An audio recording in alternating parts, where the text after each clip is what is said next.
आज हम डिस्कस करने वाले हैं एक केस स्टडी जो कि मैंने official question bank of the CBSE से ली है और ये बेस्ड होगी अरिथमेटिक प्रोग्रेशन के ऊपर। ठीक है, तो देखते हैं इसके क्वेश्चन को।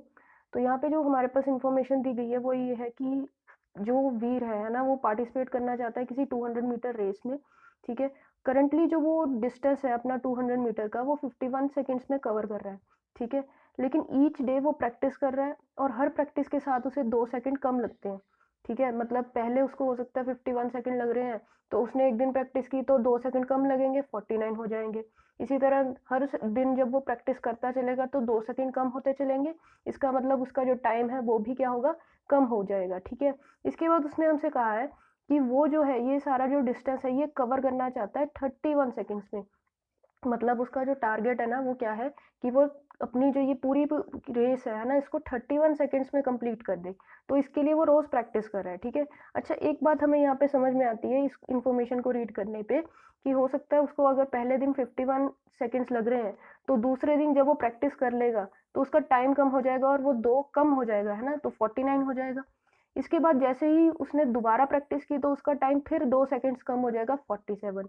और इसी तरह उसका टाइम कम होता चलेगा और किसी दिन, है ना, किसी दिन यही टाइम जो है, यही जो टाइम है ये कहाँ पे पहुंच जाएगा, 31 सेकेंड्स पे। तो ये उसकी क्या बन गई, एपी। एपी क्यों, क्योंकि यहाँ पे डिफरेंस जो है वो कांस्टेंट रह रहा है और डिफरेंस जो है वो है -2 का। ठीक है, क्योंकि ये डिक्रीजिंग एपी है। ठीक, तो अब हम इसके क्वेश्चन को देख लेते हैं। तो सबसे पहला क्वेश्चन तो बिल्कुल ही इजी है। इसमें उन्होंने पूछा है कि हमारी जो गिवन सिचुएशन है, ऊपर वाली सिचुएशन जो दी गई है हमें, उसमें कौन सी एपी सही बैठती है। ठीक है, तो हमने देखा था कि उसका जो टाइम है 51 से शुरू हो रहा था, लेकिन पर डे प्रैक्टिस करने के साथ 2-2 सेकंड कम हो रहा है। ठीक है, और ये हमारा ऑप्शन नंबर बी में दिया हुआ है, तो ऑप्शन नंबर बी क्या हो जाएगा हमारा करेक्ट। नेक्स्ट क्वेश्चन पे चलते हैं।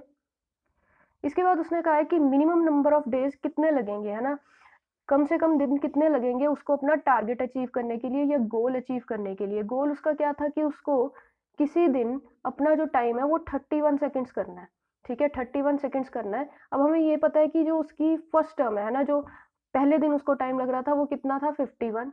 और इस एपी की जो डी की वैल्यू है वो है -2, है ना, डिफरेंस -2 का चल रहा है। और यहाँ पे मैं आपको बता दूं कि एन डिनोट कर रहा है आपका नंबर ऑफ डेज को। ठीक है, n will denote number of days। ठीक, तो यहाँ पे हम a n का फॉर्मूला लगाएंगे और लिखेंगे कि a plus n minus 1 into D is equals to 31। ठीक है, इसमें हम अपनी वैल्यूज पुट कर देंगे। 51, a की वैल्यू 51 आएगी, n की वैल्यू हमें फिलहाल पता नहीं, यही हम कैलकुलेट करने जा रहे हैं, और d की वैल्यू -2।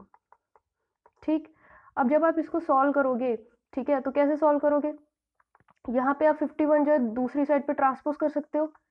तो ये मेरे पास कितना आ जाएगा, 31 माइनस 51 विल बी -20, और -20 -2 से जब कैंसिल हो जाएगा तो n-1 की वैल्यू कितनी आएगी, 10। और इसका मतलब फाइनली मेरे n का आंसर कितना आ जाएगा, 10 + 1 दैट इज 11। तो n का आंसर कितना आ जाएगा, 11। इसका मतलब कौन सा ऑप्शन सही हो जाएगा हमारा, 11 वाला। ठीक है, that is option number C. ठीक है, नेक्स्ट क्वेश्चन पे चलते हैं। यहाँ पे दिया गया है कि इनमें से कौन सी टर्म हमारी गिवन एपी की टर्म नहीं हो सकती। तो मैं आपको एक बार फिर से बता दूं, जो हमारी एपी थी वो थी 51, 49, 47।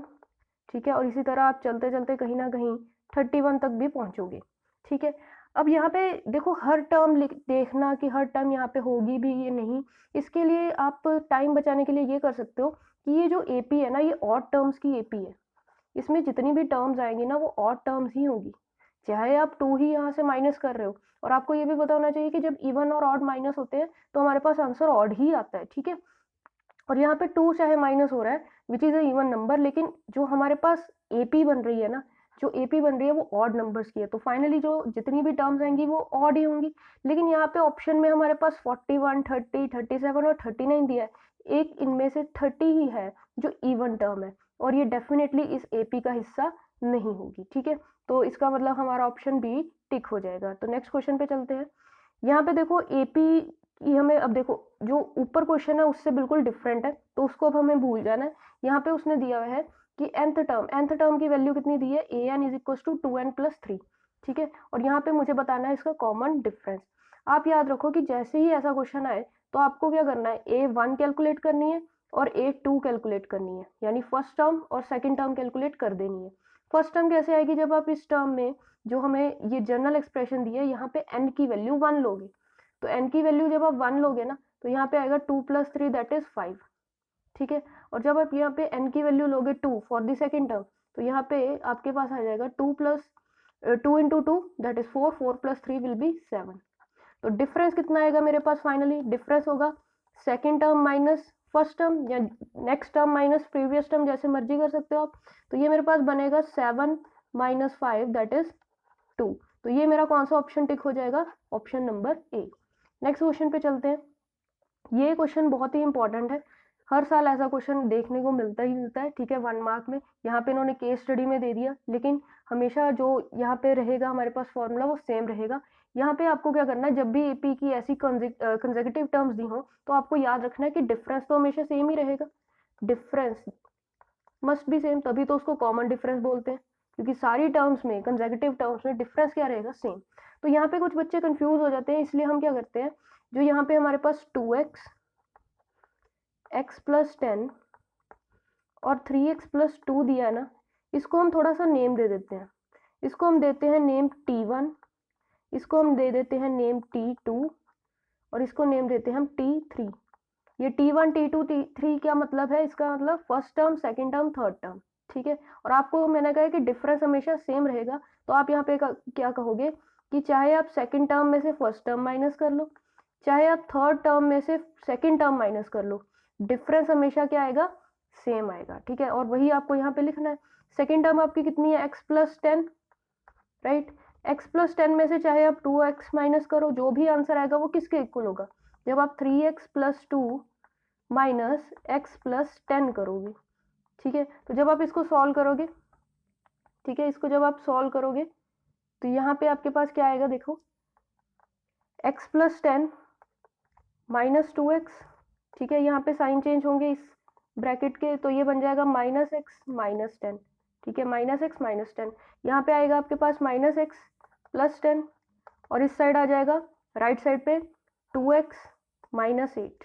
ये 2x आप उधर ट्रांसपोज करोगे तो this will become -x - 2x और 10 इधर ट्रांसपोज करोगे तो ये -10, तो ये मेरे पास बनेगा -3x = -18, राइट।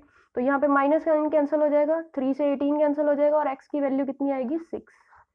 x का आंसर कितना आ जाएगा, 6। और अगर मैं देखूं तो ये मेरा कौन सा ऑप्शन x = 6, ये है हमारा ऑप्शन नंबर ए। तो आई होप आपको ये क्वेश्चन समझ में आया हो। वीडियो की लेंथ मैंने इसीलिए शॉर्ट रखी है ताकि फटाफट से आप समझ सको और इस क्वेश्चन में आपको कोई प्रॉब्लम ना आए, ठीक है। तो थैंक यू सो मच।